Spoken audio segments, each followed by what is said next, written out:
യഥാർത്ഥത്തിൽ ഇതിൽ പ്രകടമായിട്ടുള്ളത് കോൺഗ്രസിൻ്റെ ജീർണമുഖമാണ്. ഇന്നലെ പഴയ KPCC പ്രസിഡന്റ്, അങ്ങനെ പറയാനാവുമെന്ന് എനിക്കറിയില്ല, പഴയ KPCC പ്രസിഡന്റ് ശ്രീ സുധാകരൻ, അദ്ദേഹം മീഡിയസുമായിട്ട് നടത്തിയിട്ടുള്ളൊരു പ്രതികരണത്തിൽ അദ്ദേഹം പറയുകയുണ്ടായി, പിണറായി വിജയനെ താഴത്തിറക്കും, അതിന് എല്ലാ നിലപാടും എൻ്റെ കൈവശമുണ്ട്.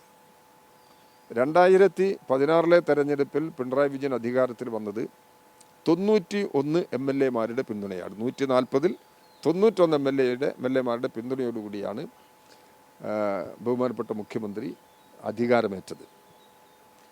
അത് കഴിഞ്ഞ് 2021 തെരഞ്ഞെടുപ്പിലേക്ക് പോയപ്പോൾ ഇതേ വാദഗതികൾ അന്ന് കേരളം കേട്ടിട്ടുള്ളതാണ്.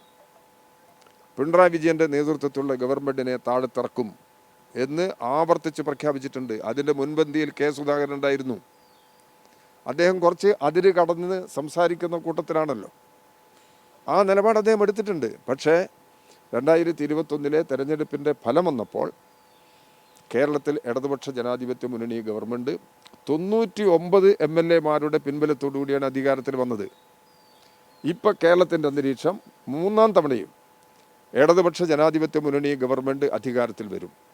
ജനങ്ങൾക്ക് വേണ്ടി ജനങ്ങളുടെ ഭാവി ആവശ്യങ്ങളെ കൂടി കണ്ടുള്ള ബൃഹത്തായ പദ്ധതികൾ കേരളത്തിൽ പ്രാവർത്തികമാക്കി വരികയാണ്.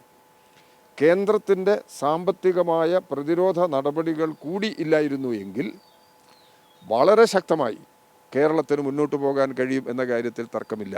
അപ്പം അതുകൊണ്ട് കേരളത്തിലെ ഭാവി തലമുറയുടെ സംരക്ഷണത്തിനാവശ്യമായ എല്ലാ നടപടികളും കേരളം മുന്നോട്ട് കൊണ്ടുപോവുകയാണ്. ഇത്തരമൊരു ഘട്ടത്തിൽ വർഗീയ ശക്തികളുടെ കൂടി പിൻബലത്തോടെ അധികാരത്തിൽ വരാൻ കഴിയുമോ എന്നുള്ളതാണ് UDF പരിശ്രമിക്കുന്നത്.